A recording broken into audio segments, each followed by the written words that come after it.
कृष्णा कृष्णा हरे हरे हरे राम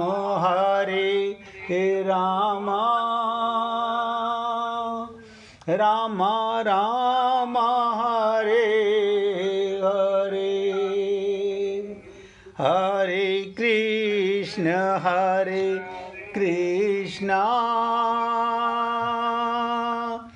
कृष्णा कृष्णा हरे हरे हरे राम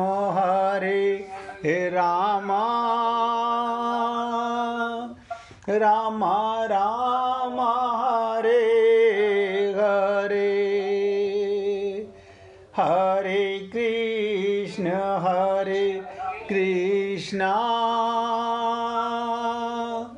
कृष्णा कृष्णा हरे हरे हरे राम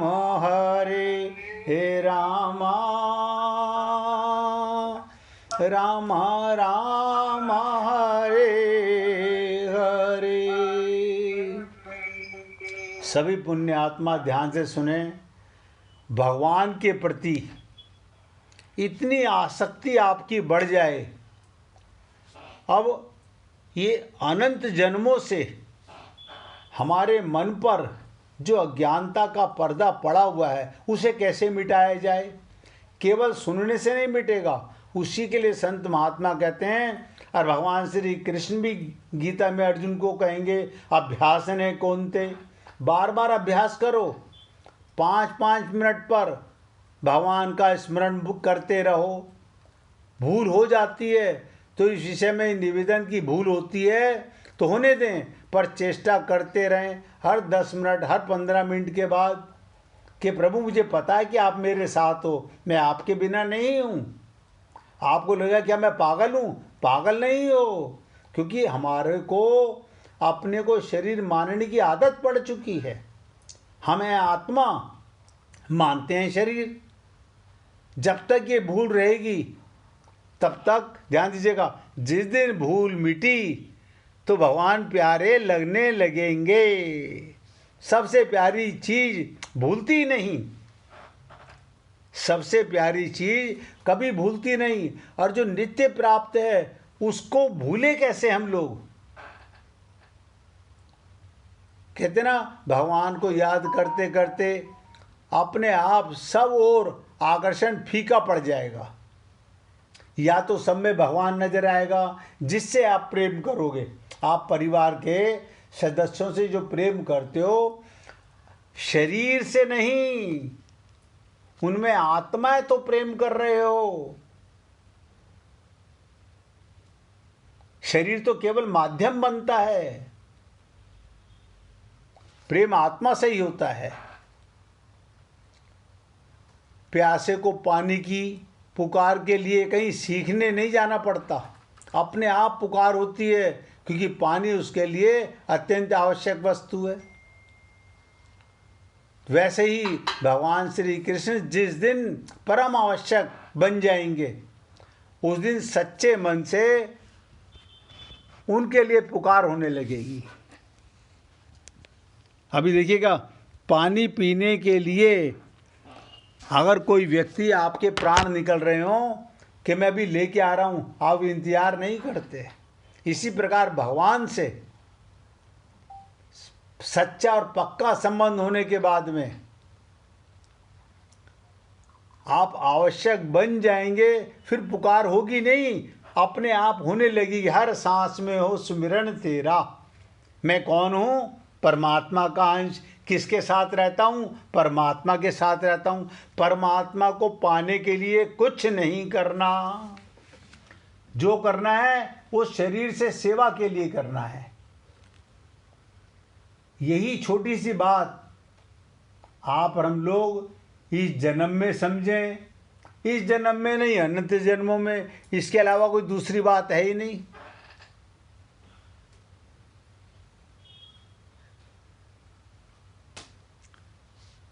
श्रीमद् भागवत तो भगवान का स्वरूप है। उनके नाम एवं पाठ दोनों की भगवान के रूप हैं। अब बहुत से लोग कहते हैं हम श्रीमद् भागवत महापुराण सुनना चाहते हैं। अरे पहले आत्मज्ञान तो हो जाए, तभी तो भगवान से प्रेम होगा। जब तक आत्मज्ञान ही नहीं तो खाली सुनने से क्या होगा? आप बताइए, आत्मज्ञान के बाद ही तो आनंद आएगा प्रेम में। अब आत्मा का तो हमें ज्ञान नहीं और परमात्मा से प्रेम करने चलें, ये हो नहीं सकता। अब आगे चर्चा को बढ़ाते हैं। कोई संत पहले कर्म योग, फिर ज्ञान योग और भक्ति योग ये क्रम मानते हैं, और कोई संत महात्मा पहले कर्म और फिर भक्ति योग फिर ज्ञान योग। अपनी अपनी सोच है कि हमें पहले क्या बाद में क्या चर्चा करनी चाहिए। गीता कर्म योग को ज्ञान योग की अपेक्षा विशेष मानती है, कारण कि ज्ञान योग के बिना तो कर्म योग हो सकता है, लेकिन कर्म योग के बिना ज्ञान योग नहीं हो सकता। श्रीमद् भागवत में पहले ज्ञान योग, फिर कर्म योग, फिर भक्ति योग, ये क्रम कहा गया।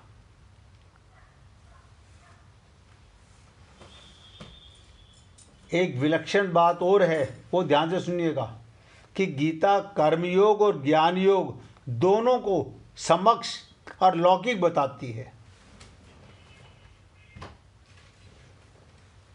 क्या मतलब? क्षर जगत और अक्षर जीव, यानी संसार क्या है? जड़, और जीव क्या है? चेतन।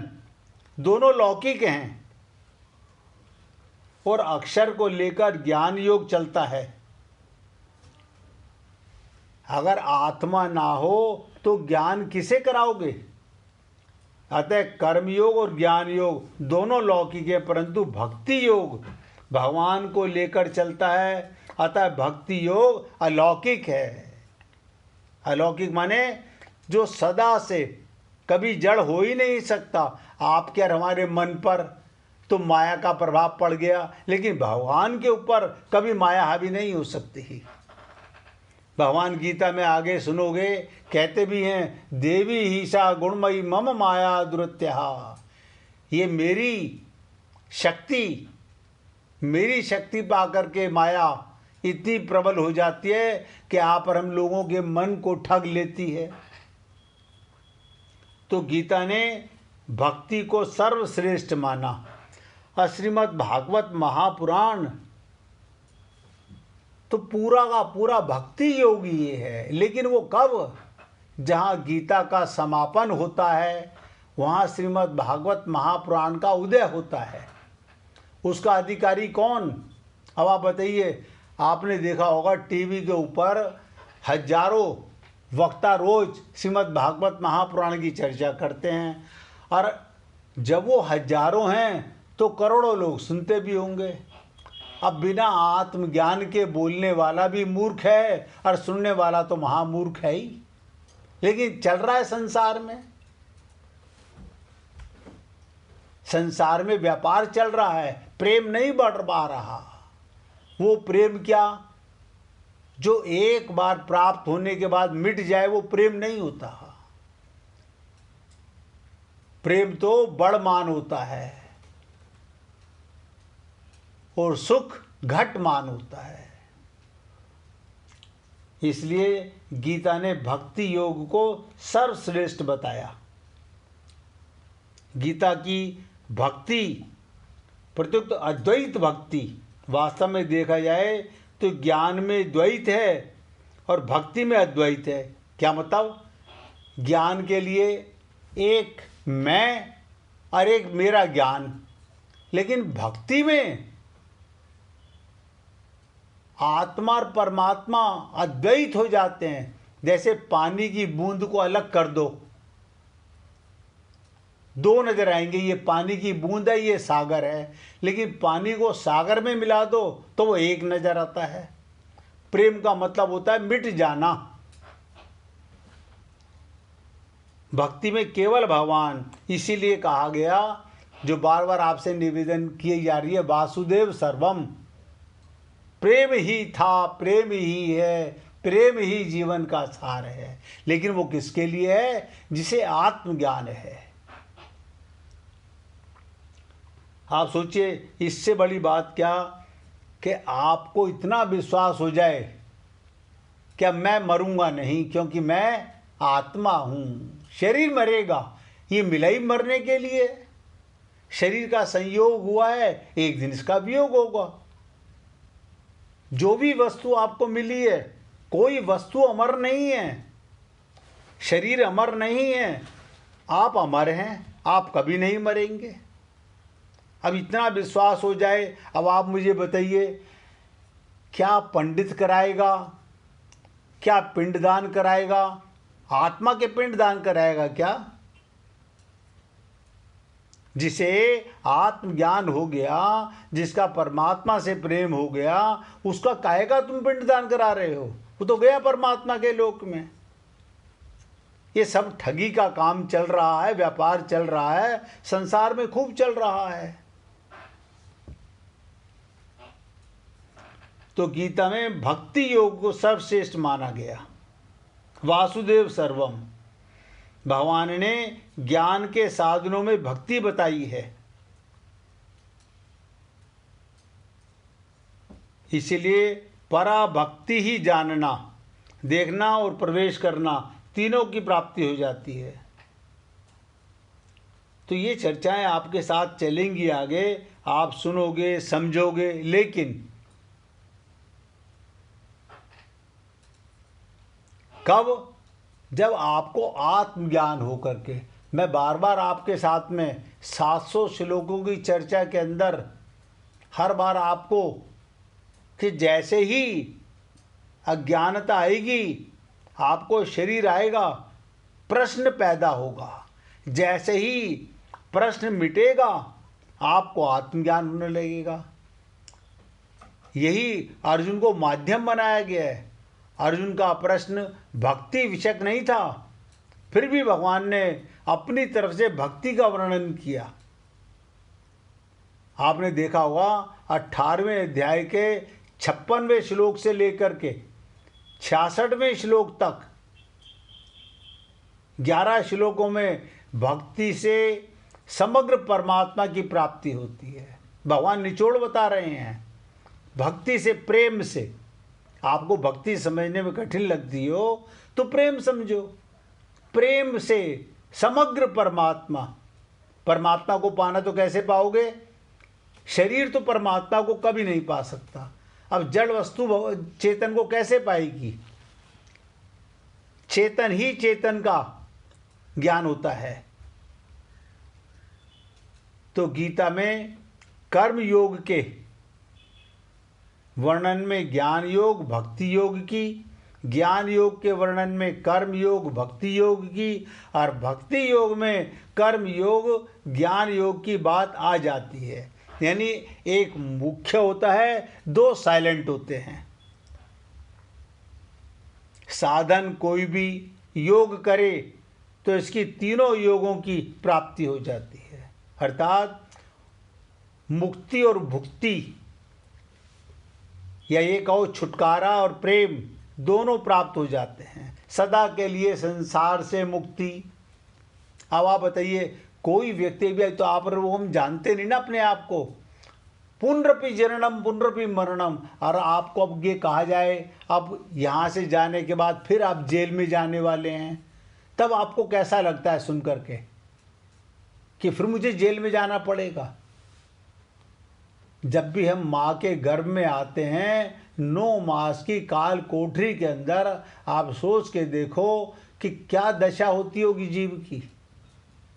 और अभी यहाँ आत्मज्ञान की प्राप्ति होने के बाद कभी फिर दोबारा आपको इस उसमें नहीं आना पड़ेगा, नरक के अंदर। आओगे भी तो आत्मज्ञान के साथ आओगे, परमात्मा का कार्य करने के लिए आओगे। अभी तो हम अपने को नहीं जानते। अब ध्यान से समझिएगा, गीता में मैंने कहा कर्म योग जब की बात चलेगी उसमें ज्ञान योग भी होगा, भक्ति योग भी होगी।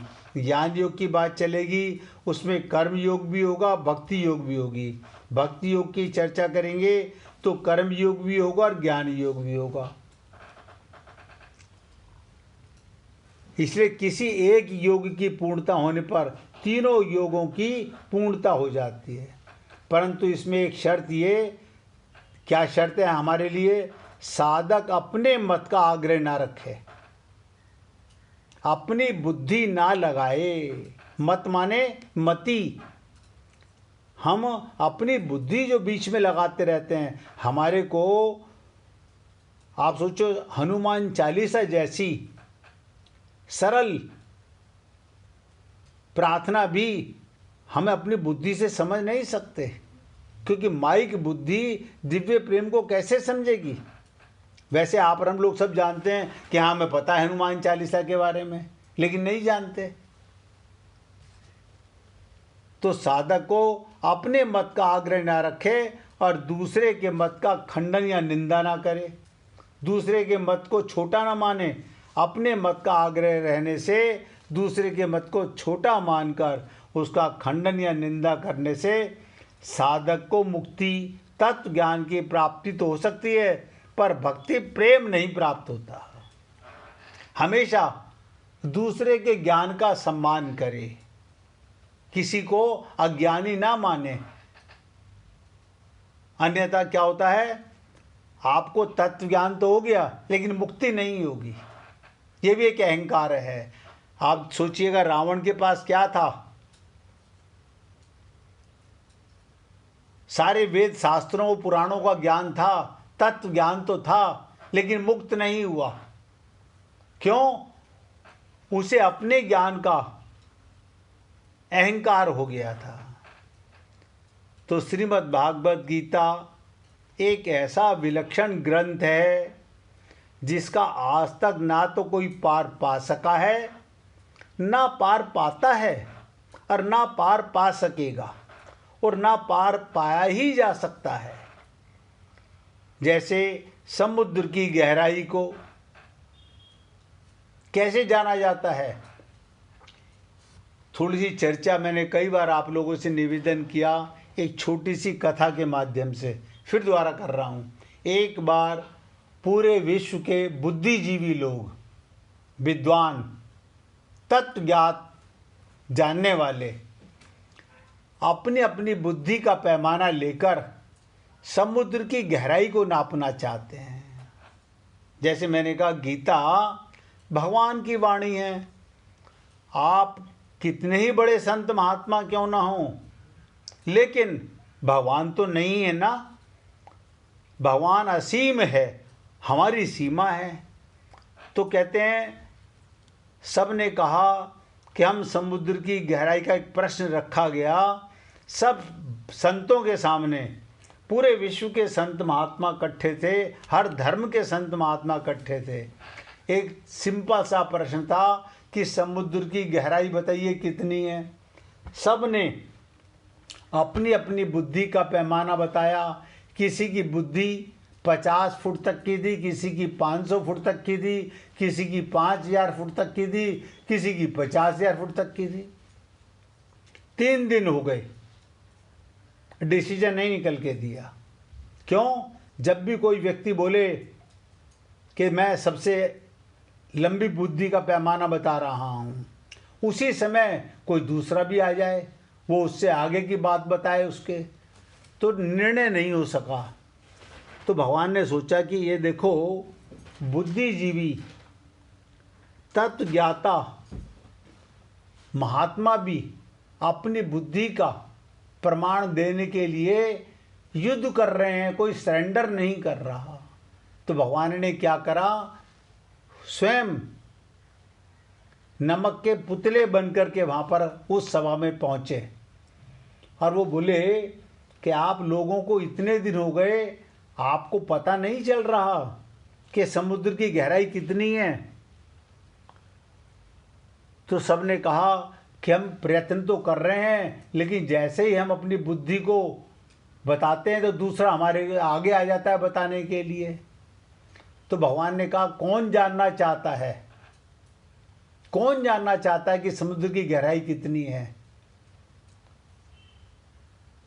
तो सब ने कहा हम जानना चाहते हैं। तो जो नमक के पुतले बने हुए थे भगवान के रूप में, उन्होंने कहा जो चाहता है वो मेरे साथ समुद्र में उतरिए। अब आप बताइए, नमक का पुतला समुद्र में उतरा, पानी में मिल गया। अब कोई व्यक्ति डूबना नहीं चाहता, पाना सब चाहते हैं, मिटना कोई नहीं चाहता। यही हमारे हाल है।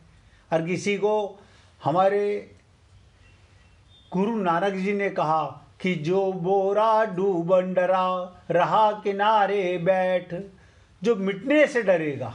अब हम सब लोग मरने से डरते हैं, क्योंकि तत्व ज्ञान नहीं है, आत्मज्ञान नहीं है, ये विश्वास नहीं है कि ये शरीर मरेगा, मैं नहीं मरूंगा। फिर ऐसे ज्ञान का क्या, ऐसे कोरे ज्ञान का कोई उपयोग नहीं है। इसलिए हे पुण्य आत्माओं, मिटना ही प्रेम है। पाना ही, पाने के लिए अपने आप को मिटाना पड़ेगा। पहले 1 मिनट भगवान का कीर्तन कीजिए, फिर आपके साथ आगे चर्चा करेंगे। हरि ओम नमो नारायणाय।